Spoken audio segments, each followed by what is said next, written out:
me he quitado del medio, aunque soy el moderador, para que ellos estén tan cerca que estén obligados a hablar uno con otro, que no se convierta en un discurso de cada uno al público, sino que aquí lo que pretendemos, por eso lo llamamos diálogo, es que dos artistas de disciplinas diferentes dialoguen y a través de ese diálogo nosotros aprendamos cómo ellos se apropian de modos de hacer y de ver de la otra disciplina, cómo copian, cómo envidian. Y hoy tenemos a dos artistas plásticos, Bernardo Sanjurjo y Jovino Martínez Sierra. Bernardo, que es un artista muy establecido en Asturias, me llamó la atención porque cuando yo empecé a pensar en estos diálogos, hablé con él y con Fernando Alba y le dije, oye, Bernardo, ¿te apetecería? ¿Tú crees que esto es una buena idea? ¿Tú crees que podría funcionar? ¿Te apetecería participar? Y dijo, sí, claro. Él dice siempre que sí a todo. Y le digo, ¿y con quién? Y no dudó, dijo, con Jovino. Y yo dije, bueno, pero con Jovino. Y dice, sí, con Jovino. Pero si Jovino, la tesis de Jovino es sobre Fernando Alba. Dijo, no, yo quiero con Jovino. Bueno, pues hablé con Jovino y así están ellos. Entonces, yo de Bernardo quiero contar un poco su historia. Una historia que a mí me interesó. Y yo casi quiero empezar con una idea de 1000 pesetas. Él pertenece a una familia de pintores de brocha gorda y de pincel. Ambas cosas las heredó. Desde los 8 años fue pintor de brocha gorda, pero pronto ya fue pintor de retratos, de paisajes. Y un día le encargaron un paisaje de allí, de Castropol, y le pagaron 1000 pesetas. Y eso es un momento importante en su vida. Porque después él se vino a Oviedo y ocurrió otra cosa. Estando en la Escuela de Artes y Oficios, aquí en el Fontán, una compañera muy guapa le encargó un retrato. Y eso le pagaron con un cartón de Chesterfield, que era el tabaco más elegante entonces. Y su tío, el tío de la guapa, se puso nervioso. Y resulta que era un coronel o algo importante en el cuartel del Milán. Y lo que hizo para evitar que un descastado viniendo de Castropol conquistara a su sobrina, lo echó al Ferrol. Y allí su habilidad como pintor de paredes le construyó su vida. Porque en un momento le dijeron, tú tienes que ir a estudiar a Madrid, tienes que buscar a alguien que te reclame. Y ahí vinieron las 1000 pesetas.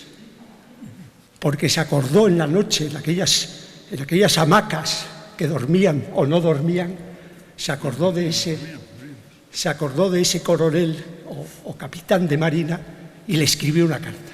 Y le reclamó. Se fue a Madrid y allí construyó su vida. Enseguida entró en la Escuela de Bellas Artes, acabó la carrera, se hizo pintor, fue profesor en el Colegio Rosales y después el amor fraternal, otro azar, lo trajo a Oviedo. Vino a Oviedo por amor a su hermano y aquí, como profesor en el antiguo Fontán, estaba hasta que consiguió, gracias a sus esfuerzos, trasladar a la escuela a Buenavista, al campus del Cristo. Sí, estaba hecho. Y como director, como pintor le debemos mucho, como director le debemos tanto. De él vamos a tener, algunos de los que participen aquí han sido estudiantes de su escuela. Sí, sí, claro. Y entonces, Bernardo, ¿por qué elegiste como persona con dialogar a un arquitecto y concretamente a Jovino? ¿Qué es lo que quieres de esto?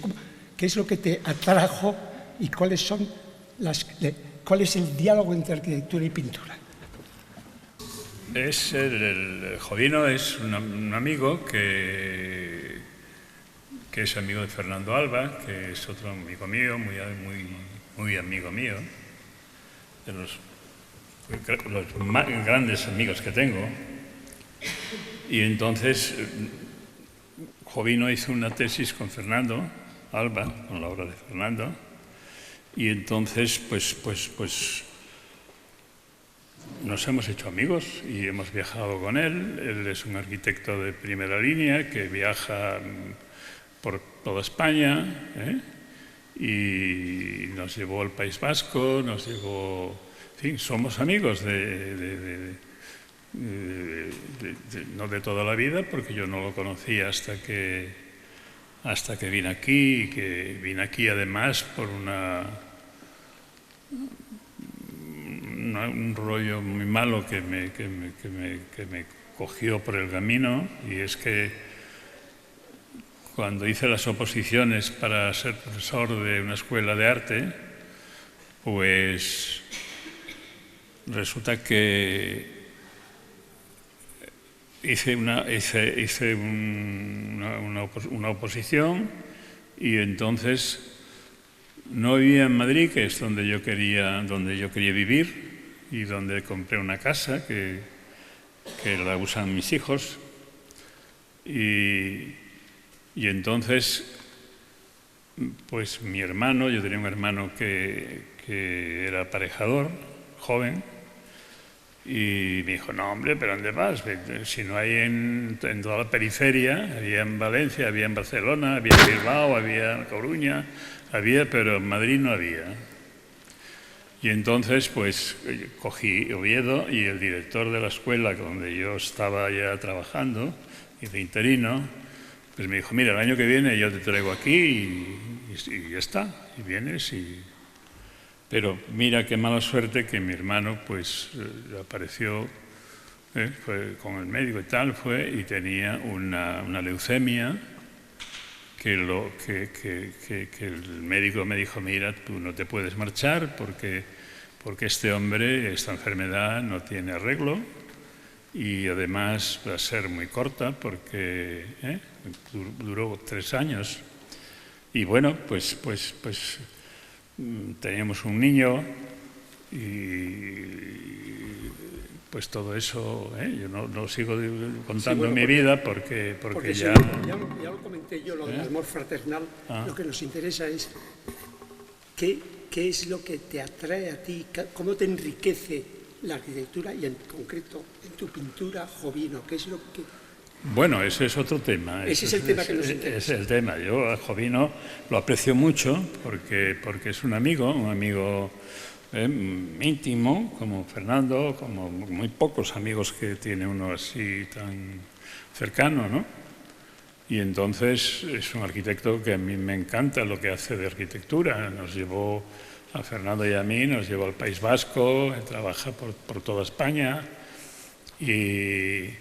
y bueno, ahí tenéis una arquitectura de él, pero bueno, yo vi cosas de él que es una maravilla, que es un arquitecto de primera línea, ¿no? La amistad lo confunde todo, ya sabes. Bueno. Y tú como pintor... Tú déjame hablar a mí. Bernardo, tú como pintor, sí. ¿Qué envidias de la arquitectura? ¿Qué te falta? No envidia nada de la arquitectura, al revés. La arquitectura es un oficio que a mí me encanta, que me encantaría, vamos, por lo de Bellas Artes, porque está más cerca de mí. Quiere decirte que, bueno, contaste ahí 4 cosas, pero fue mucho más complejo la cosa, y me costó mucho más trabajo, y bueno, puedo contar cosas que igual no vienen a cuento. Quiere decir que no vamos ahora vamos a hablar de arte, más que de otra cosa. Y entonces, pues más o menos vamos a dejar ahí mi camino, Entonces, quedé en Oviedo por esa razón de mi hermano, y hay 3 años, y entonces ya pues mi mujer era francesa y bueno, fue compañera mía de Bellas Artes y fue catedrática del Instituto Aramo de dibujo, y murió hace 20 años. Y entonces pues bueno, esta es una tierra que yo ya conocía, que había vivido joven, y tengo, bueno, tengo un estudio estupendo, tengo una vivienda bien y estoy a gusto, y bueno, a Madrid cuando voy, mis hijos, tengo 2 hijos que están los 2 en Madrid, y poco más. Quiero decir que no quiero seguir por ese camino porque... Entonces, hablando de arte, que es un tema que es peliagudo, porque yo tengo aquí, tengo unas notas aquí, y luego después, si se quiere alguien, pues pedir o que se le explique o que se le cuente, pues... Entonces yo escogí, tengo un montón de textos sobre arte, últimamente no uso el ordenador porque ya estoy de ordenador hasta aquí, pero bueno, aquí por ejemplo, vamos a empezar con lo del arte. El arte, dice aquí, no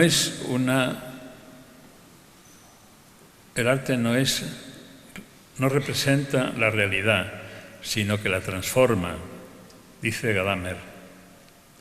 Pinto las cosas como las pienso, como las veo, dice Picasso.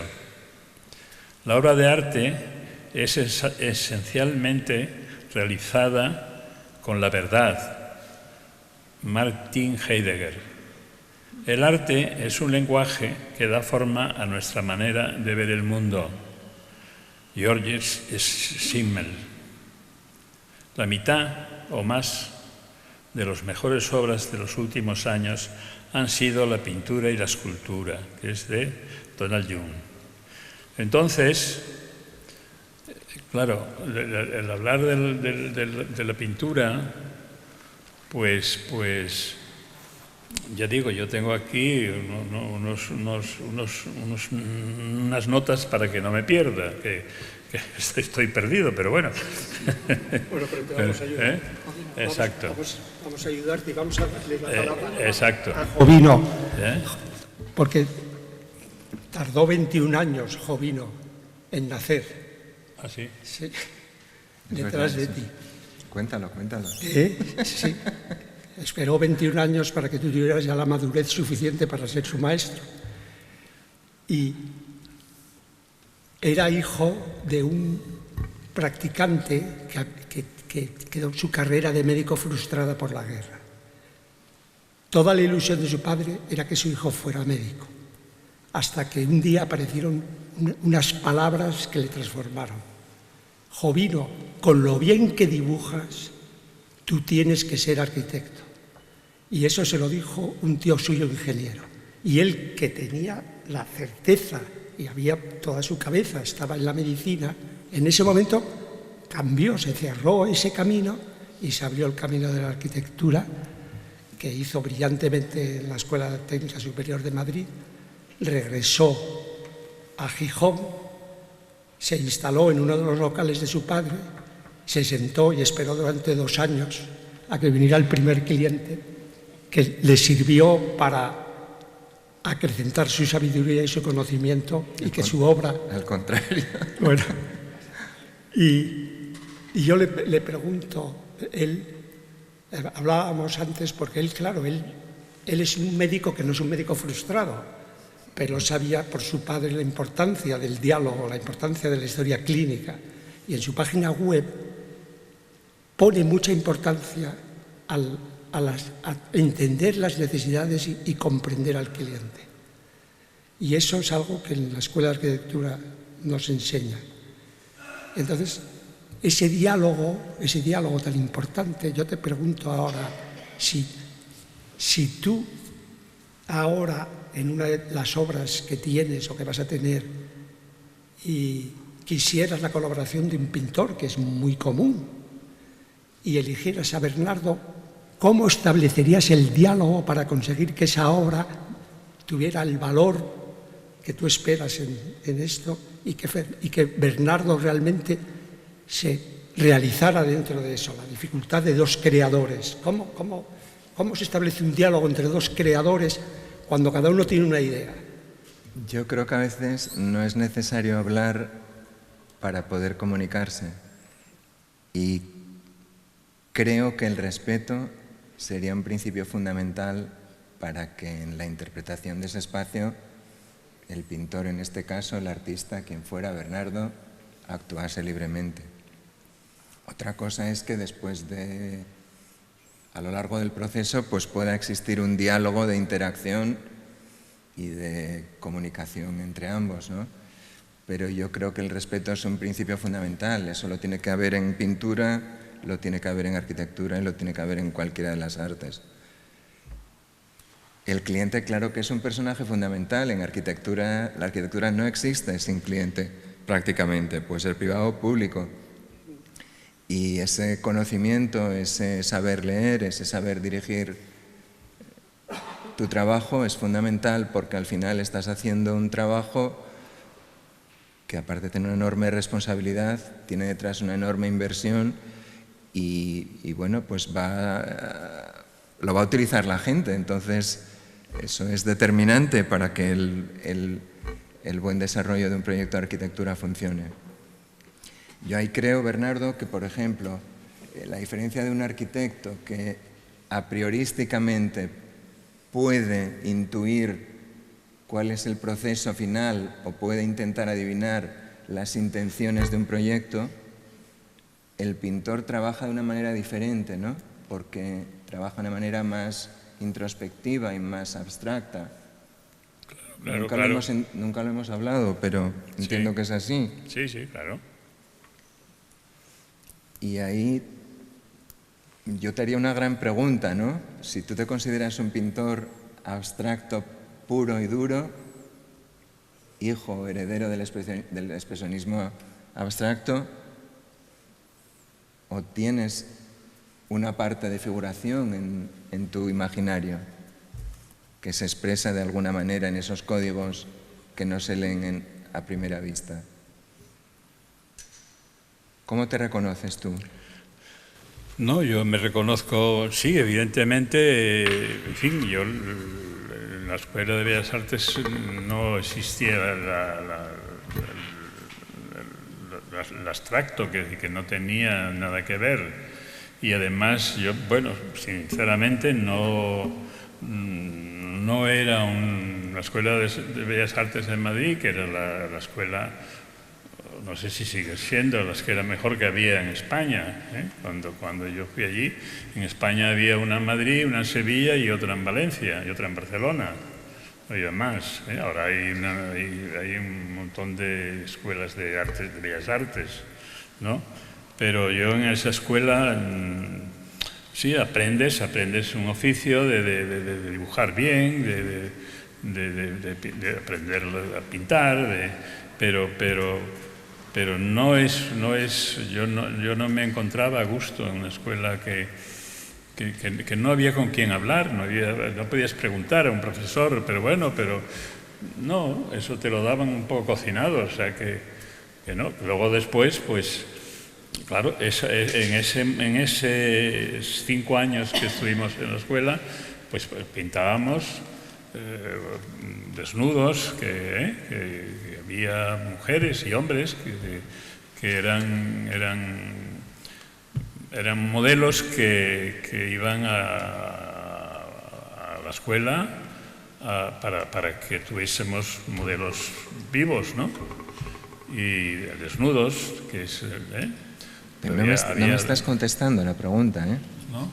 Si eres un abstracto puro y duro o no. ¿Cómo te ves tú ahí? ¿Cómo te reconoces? No, bueno, no, igual no terminé.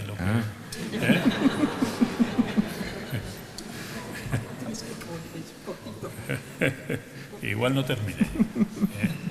Porque, mira, el abstracto, no abstracto, yo no sabría explicártelo muy bien porque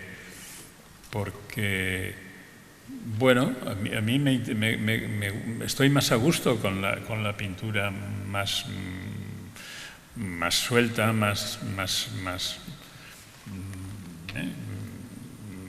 abierta, y no creo que tenga mucho que ver lo abstracto con lo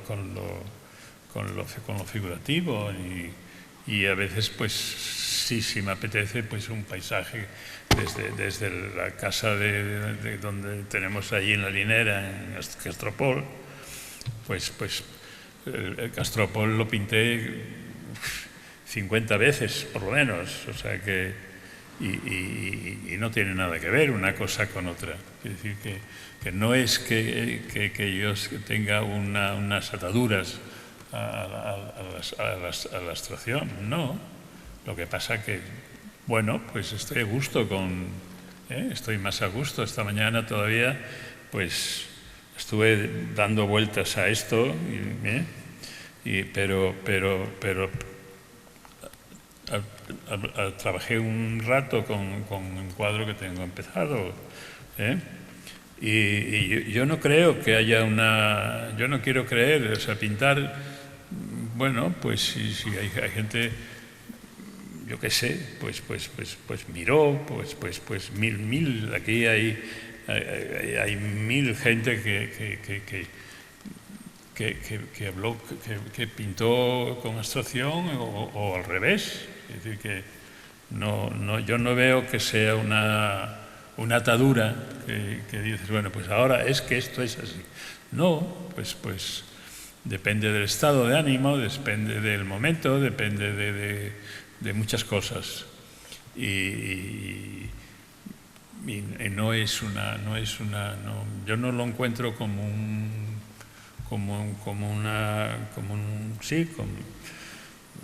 no es una cuestión que no tenga vuelta de hoja, que es así, eso es así. Y además, bueno, yo aquí tengo, ahí tengo un paquete de hojas de estas que yo antes, cuando andaba con el ordenador, pues me gustaba mucho cosas que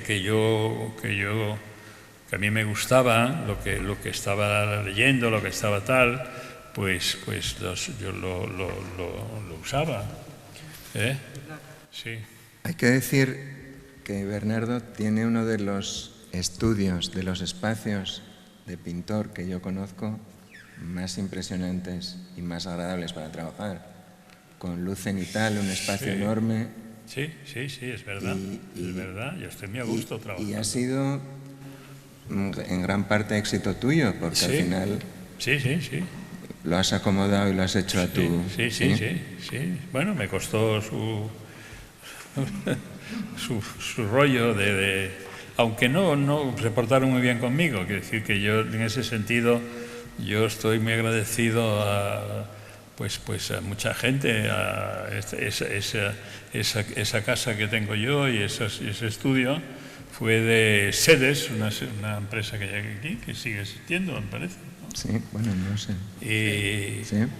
Y yo me acuerdo que fui cuando andaba buscando casa, cuando estaba mi hermano enfermo y tal, y yo no conocía mucho porque venía de Madrid, y entonces pues un compañero, un amigo que trabajaba en la Caja de Ahorros, me llevó a ver qué encontrábamos.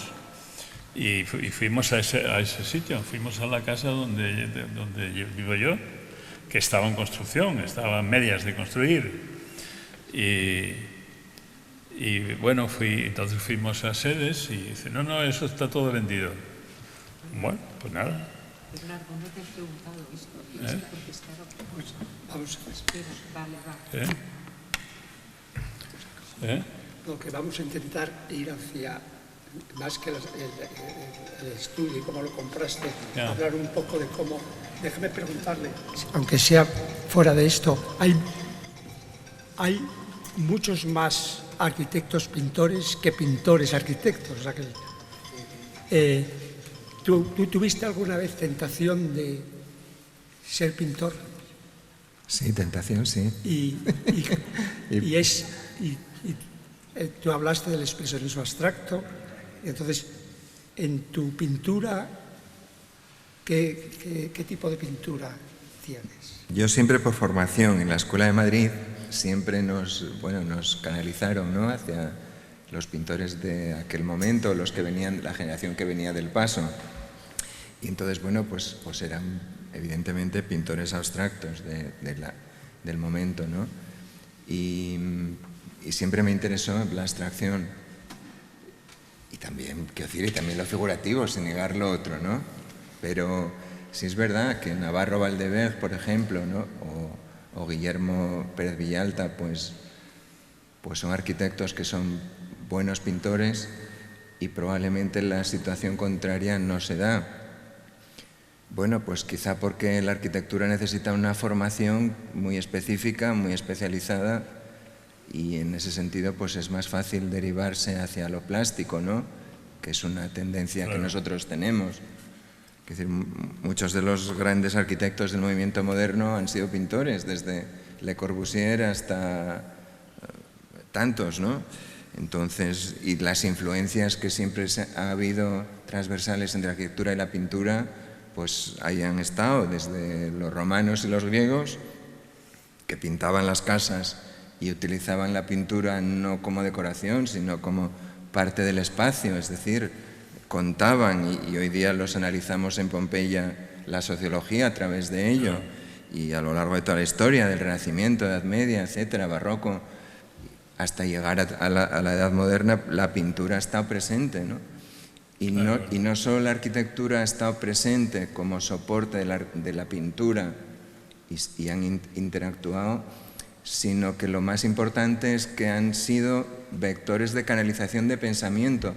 Muchas veces la arquitectura ha ido detrás de la pintura, por ejemplo, en el constructivismo ruso, en el movimiento de Stil, en Picasso ha influido tremendamente en Le Corbusier, y la arquitectura ha bebido muchas veces de esos vectores y ha trasladado al espacio. Es decir, Mondrian fue trasladado por Theo van Doesburg en la casa Schroeder, ¿no?, haciendo una traslación maravillosa al espacio. Entonces ahí han sido una fuente continua de alimentación transversal. Y tú que tienes la tesis doctoral, es doctor en Fernando Alba, si tuvieras que nutrirte de la pintura de Bernardo, que la conoces muy bien, ¿sí?, ¿qué te aportaría como arquitecto para la creatividad tuya? Pues varias cosas. La primera que yo admiro en Bernardo, la primera es su manera de ser, que es una buena persona, como decía Machado, en el sentido de la palabra bueno. Y eso es muy importante. La segunda, que ha tenido una gran línea de continuidad en toda su obra. A veces yo le hago la pregunta de si pintamos el mismo cuadro toda la vida, ¿verdad? Y la tercera, pues que ha sido muy consecuente en su manera de hacer. Es decir, si tú ves desde los primeros paisajes hasta las últimas obras, pues la estructura de la obra de Bernardo tiene una continuidad formal enorme. Es verdad que eso puede ser una libertad o puede ser una prisión. En ese sentido, la arquitectura, que a priori tiene muchos más condicionantes, presupuesto, cliente, normativa urbanística, tantos y tantos otros, puede parecer que tiene más condiciones a priorísticas, pero después también tiene un grado de libertad mayor en el sentido de que te enfrentas a lugares, a territorios diferentes, a paisajes diferentes, a situaciones diferentes y a clientes diferentes. Y eso abre el abanico. Y ese anclarse a esas condiciones a priorísticas también son un trampolín para poder lanzar ideas y hacer arquitectura. Y la pintura, que esa sería la envidia del arquitecto. ¡Ah, qué libertad en el cuadro!, ¿verdad?, para poder hacer y lo que quiera, que yo no puedo y estoy atado por el cliente y la sociedad y no sé qué y tal. Pues la pintura a lo mejor pues también se puede convertir en una prisión si no sabemos salir de lo que somos nosotros mismos. Claro. ¿Y tú de la arquitectura te inspiró alguna vez o todo lo que sale de ti es un proceso intelectual y emocional que va surgiendo en el cuadro y el mismo cuadro con tu idea va conformándose finalmente? Pues, lógicamente, pero bueno, la arquitectura es una profesión que me parece maravillosa. Es decir, que hay arquitecturas que son maravillas, eso no es discutible, eso es así. Es decir, y hay cosas que son temerarias y raras y sin sentido, y hay de todo. Es decir, pero la arquitectura en sí, la arquitectura de este buen hombre, a mí me parece que es fenomenal, porque yo lo que conozco de él es muy bueno, está muy bien, es muy bonito. Interrumpiéndote, cuando los arquitectos hacemos pecados, los pagamos todos, los pagamos toda la sociedad. Y cuando los pintores hacéis pecadillos, lo pagas tú, quizá nada más, porque puedes romper o tirar o esconder el cuadro. Claro. Sí, ¿no? Por supuesto. Sí, claro que sí. Sí. Digamos que en ese sentido hay una condición que no siempre es así, porque también una obra de arte puede tener esa condición pública, evidentemente. Claro. Pero la arquitectura, en general, en su mayoría, es pública. Y ahí la hacemos y la sufrimos todos, ¿no? Claro, porque hablamos de la exigencia del cliente. El arquitecto no vive sin el cliente, o sea, no se le ocurre construir una casa porque le apetece. Necesita un cliente con unas necesidades y un programa. En cambio, el pintor pinta para él mismo, puede pintar para...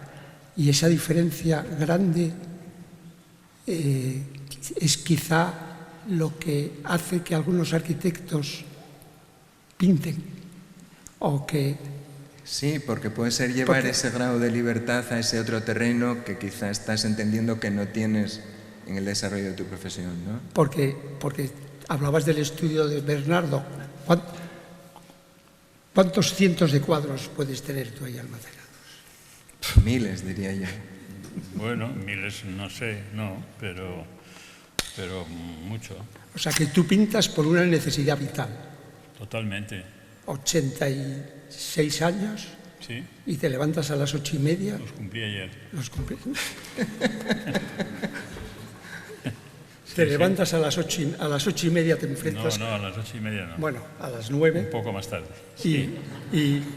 Y te colocas allí y de repente el cuadro te interpela y dices, por aquí no voy. No, vamos, en mi caso, pues yo tengo, sí, como sabes, tengo un espacio muy bueno que para guardar, para poner, para verlo con calma, desde distancia, de tal. Y yo es una cosa que es casi como una condena. Yo es que estoy atado a trabajar todos los días de Dios, sábados, domingos, no hay... Y luego, pues es una pelea. Eso es una pelea porque hoy mismo toqué un cuadro que estoy haciendo y no tengo claro qué pasa ahí, qué va a pasar ahí. No tengo, porque lo tengo tumbado porque que a veces doy el color y para que no se escurra o no tal, pues está horizontal, ¿eh? Y eso, pues claro, el cuadro tienes posibilidades de retocarlo, de volver a hacerlo, de volver a empezar, de tacharlo, que decir que puedes hacer con él lo que necesites hacer, no vamos, es decir que coges una cosa que no está bien y oye, le das una pasada de tal y vuelves a empezar. Claro.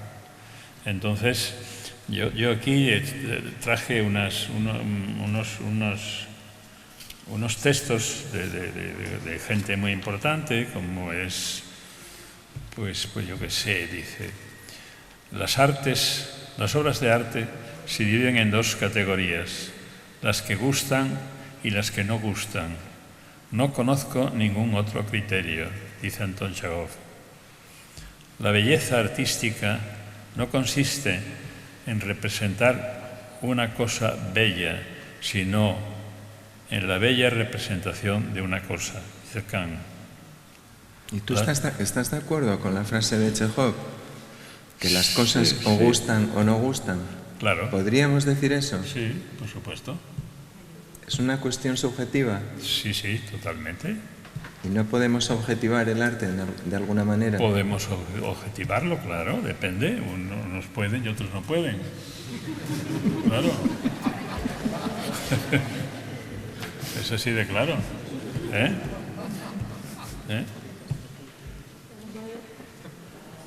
Las obras, dice aquí, las obras maestras de arte tienen a los ricos por esposos, pero los pobres como amantes. Cuidadín, ¿eh?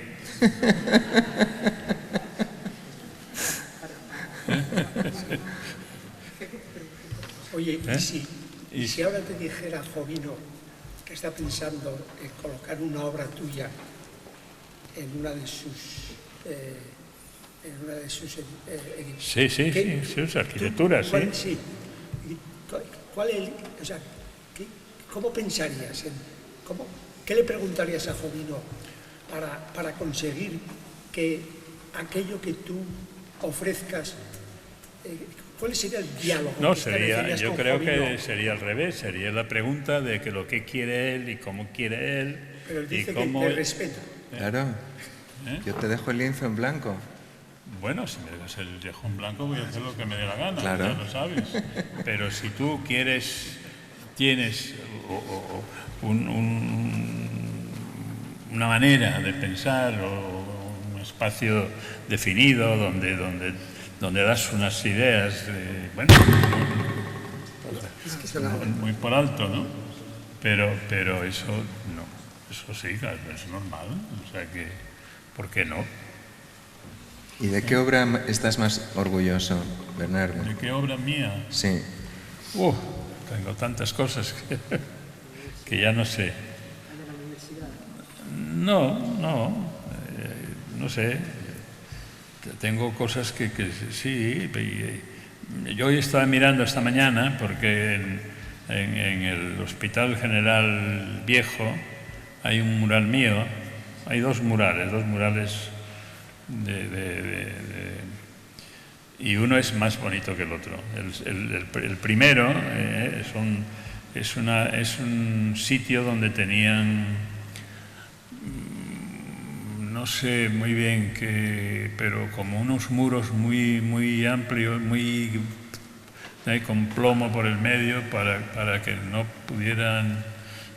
Es el área de radioterapia. Exactamente, sí. En el hongo. Exacto. Porque tiene dos cosas. Una serie de paneles que puso en el hall, esos se trasladaron. Los paneles, bueno, eso ya está en nuevo hospital. Y los murales. Entonces, esos murales que hiciste precisamente en un lugar donde van enfermos con cáncer y que tienen una función teóricamente de que esté cómodo, de que sea... que sean decorativos, ¿no? O sea, que le quiten la ansiedad. ¿Cómo los concebiste? ¿Cuáles fueron los retos que te planteaste tú en ese espacio que la obra es del arquitecto? De Castelao, sí. Sí, Castelao. ¿Cómo te planteaste ese reto? Castelao ya no existía, yo creo que cuando sí, eso te lo cargó Juan Luis Vigil hacia el año 87 o por ahí. Bueno, efectivamente, sí. No, y Castelao murió por esa época. Ya. Bueno, pero es igual que existiera Castelao. ¿Cómo tú te planteaste esa intervención en un lugar que está para enfermos graves? ¿Cuáles son las preguntas que te hiciste y cómo te has de responder? Yo no hice ninguna pregunta porque no tiene nada que ver eso con la gente grave. Quiere decir que la gente grave, pues ¿qué va a hacer? Quiere decir que porque haya un mural más o menos de una manera no cambia su carácter o su manera. Los murales esos eran... Es que ahí hubo un cambio o sea, eran como eso era como una esquina. Era una esquina que luego añadieron. Sí. Entonces, uno de los murales que estaba en esa esquina era como esto y esto. Y entonces, estos pues, se intentaron, claro, están pegados con un cemento tremendo y no pueden, intentaron con un martillo y tal, y claro, rompieron todo aquello y hubo que hacer uno nuevo. Entonces el nuevo, a mí me gusta mucho más que el viejo. Y me gustaría, quieren llevarlo para el nuevo hospital. Parece que ahora están ya... ahora ya pintarrajearon un poco, los chavales, ese rollo de... Pero bueno, parece ser que se puede limpiar y entonces yo quería poner el nuevo hospital entre la iglesia esa que hay a la entrada y el edificio que hay a la derecha según subes, pues ahí lo que quedó del psiquiátrico. Exacto. Ahí que hay unos árboles y tal, bueno, pues como apartado unos 10 metros de la acera, pues ponerlo de tal manera que yo pensaba que el que me gusta más ponerlo de frente y el que no me gusta tanto ponerlo de espalda. Es decir, que hacer como un muro de 1 metro, no un muro, sino una construcción. Y entonces, además no son iguales de tamaño, uno es más grande, un poco más grande. Entonces, creo que están ya gestionando para llevarlo al nuevo hospital. Pero bueno, el hospital ves que no sé qué pasa, que es complicado. Que tal, ¿no? Sí. Voy a hacer una observación en cuanto a la pregunta que le hacías si él había concebido previamente, dado que era un lugar de dolor, un lugar dramático por la enfermedad. Dice que no se hizo ningún cuestionamiento previo, pero yo creo que sabiendo o sin saberlo, parece ser, como él dice en este momento, son cuadros llenos son cuadros gestuales, son cuadros, yo creo que representó, sin saberlo no vuelvo a insistir, el dolor, porque son cuadros muy agresivos de sí mismos, ¿no? Entonces yo creo que tiene una representación de lo que allí ocurría. No sé el que puede decir a esto, pero bueno, yo que más o menos los vi en la feria, estoy cerca de él, no sé, en fin, hago esta interpretación que no sé qué dices tú, Bernardo. No, yo digo que no te habías planteado, no. Yo digo que veo aquello, no sé si lo hablamos en su día o no, y tampoco vale demasiado recordar, sino lo que estamos hablando en este momento. No, eso no tiene yo una obra que estás haciendo, lo que quieres es que... Estabas tú en lo que estabas y el contexto, el nuevo contexto y el nuevo lugar no influyó para nada. O sea, fue una coincidencia. Exacto. Es más, es que si damos la vuelta a lo que se estaba hablando, de que la gente está enferma o tal, quiere decirse que si haces al revés y dices, bueno, pues si está enferma y hay una cosa muy bonita, pues mira qué bien. Quiere decirse que claro, o no. Pero quiere decir que yo no me planteé hacer dos cosas para dos espacios que eran a la medida y eso está hecho sobre un grés que lo hacían ahí en el Berrón o por ahí. No digo lo del grés, sino lo del joco, y lo que está ahora en el Luca. Me refiero a eso. Ya. Las otras no, esas otras de exteriores tienen otra, digamos, serenidad, otra exacto, sí. estructura, ¿no? Exactamente. Refiero, si alguno sabe de qué estamos hablando, al que ocupó en el viejo hospital y ahora que está ocupando... Esos son paneles. Estamos hablando en policlínicas, entrando por el otro lado. Un búnker. Las cerámicas... En el UCA, en el Hospital General había un búnker donde estaban la radioterapia y todo esto. Y entonces por ahí entraban los pacientes que iban a recibir y ese búnker fue donde por fuera se hizo unos murales que es los que estamos hablando, que reciben en ese momento, o sea, que reciben a los pacientes que llegan en ambulancias, en lo que sea, tal y cual. Y por eso le comentaba, pero también, claro, esto está en el parque que hay allí, una especie de parque. Sí, que aparcaban allí los coches, sí. No, yo ahora mismo parece ser que alguien me dijo, dice, no, están gestionando ya para... Lo que pasa que, claro, yo no sé cómo se puede... Eso estás trabajando en ello. ¿Y tú? Sí. Yo le preguntaría a Bernardo si cree que la pintura va a ser un arte eterno o si con las nuevas tecnologías está condenada a desaparecer. Hombre, yo diría que no. ¿Y por qué? Yo diría que no, porque por esa razón igual la arquitectura también se puede... Nadie lo sabe. Nadie lo sabe. No, yo creo que no. Yo creo que la pintura es una cosa que viene desde la prehistoria, desde yo qué sé, de los Altamira, yo qué sé. O sea, que eso es una cosa que parece ser que va con el hombre, con la mujer. Es decir, que es una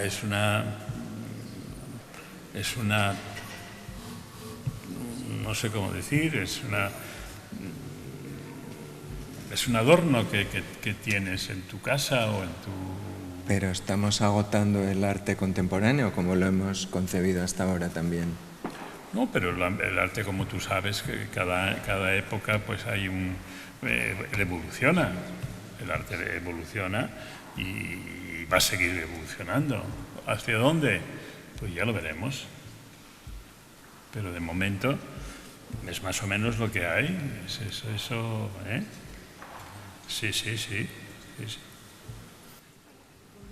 Y en ese sentido de función del arte, la nueva directora, que hoy no está aquí, el otro día planteaba un museo de sanación, un museo que sirviera también como un vehículo para sanar a las personas a través del arte, que precisamente tiene un poco que ver con lo que estábamos hablando ahora.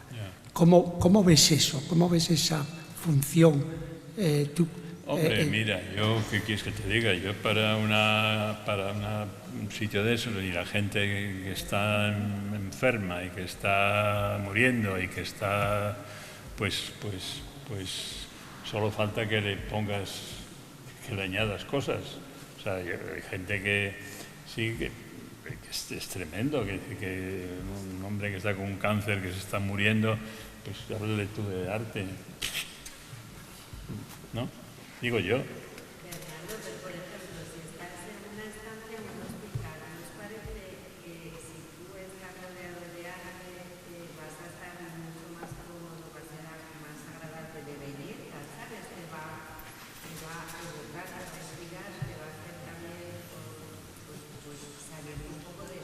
Que sí, tienes razón. Quiero decir que no, yo no estoy en contra de que haya, bueno, pues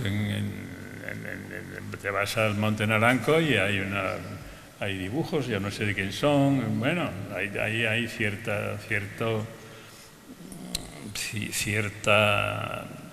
actitud de adornar, de hacerlo más llevadero, pero bueno, normalmente es muy sin sentido porque pues no tiene una validez extrema, ¿no? Son cosas que alguien dejó allí o no sé muy bien, o bueno, que las compraron pero que no hay ningún Velázquez en los pasillos del Hospital General. No hay ni lo va a haber. Y hablando de lo mismo... Yo en esa línea apuntaría y reivindicaría el valor de la arquitectura, ¿no? Mucho más importante. Claro. Tú fíjate que cuando vas a un hospital, como enfermo, el plano que ves no es el plano ni el espacio que estamos viendo nosotros, sino que es el techo. Pues a todos los que hemos pasado alguna vez por un hospital, recordar mínimamente los techos que andan por ahí repartidos por el mundo. Y esos son los que afectan.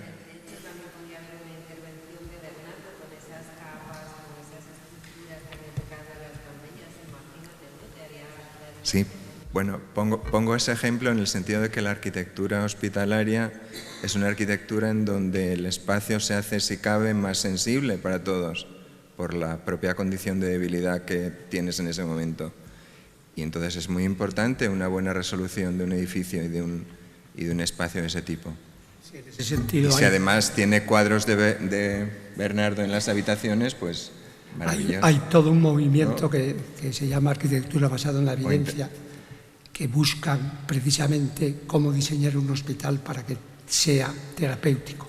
Y se habla de jardines terapéuticos, de luz natural, de espacios compartidos. Hay muchísima literatura sobre eso y los arquitectos y los diseñadores están trabajando sobre ello. Sí, es muy interesante lo que dices. Sí.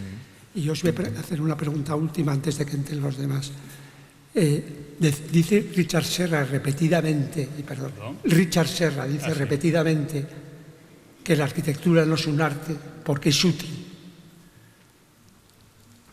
Y que sí, y que tanto la escultura como la pintura sí son artes, porque son inútiles. Bueno, yo intervengo. Y entonces eso es lo que yo quiero que... Pido la palabra. Espera. A ver, yo creo que es una cuestión categórica, ¿no? Para empezar, con lo cual eso quizá es lo menos importante. Pero lo que sí reivindico y estoy convencido y me levanto cada mañana convencido de ello es que la arquitectura mejora la vida de las personas. Y hay una cuestión que es indeleble y es que la utilizamos desde que nos levantamos hasta que nos dormimos por la noche. Es decir, tú utilizas arquitectura o urbanismo, me da igual, cuando te levantas, en tu casa, cuando vas a la oficina, cuando vas a la calle, cuando utilizas el espacio público, cuando vas al gimnasio y hasta casi cuando te vas al tanatorio al final. La utilizan tus amigos, ¿no? Claro. Es una broma. Entonces, estoy convencido que la arquitectura mejora el día a día de la vida de las personas. Y en ese sentido, pues los que nos dedicamos a esto, yo creo que es el fin y el objetivo último. Tú hablabas del cliente antes. Yo la mayor satisfacción que he tenido en mi vida es cuando un cliente me viene y me dice gracias porque estamos encantados de vivir aquí. Yo creo que no puedes pedir más, ¿no? Claro. Entonces, si es arte o no es arte, bueno, yo creo que es una disciplina artística, yo creo que tiene, como tú bien decías, firmitas, venustas y utilitas, y por tanto, pues esas condiciones no niegan la otra. ¿Cuál es la condición del arte? Conmovernos y llevarnos a pensar y a estar en otra situación, a sentir y a provocarnos un estado en el que la vida y la rutina normal no nos deja. Si esa es una definición, la arquitectura es un arte y yo he He estado en obras de arquitectura que me parecen absolutamente maravillosas. Claro, claro. Pero es lo de menos.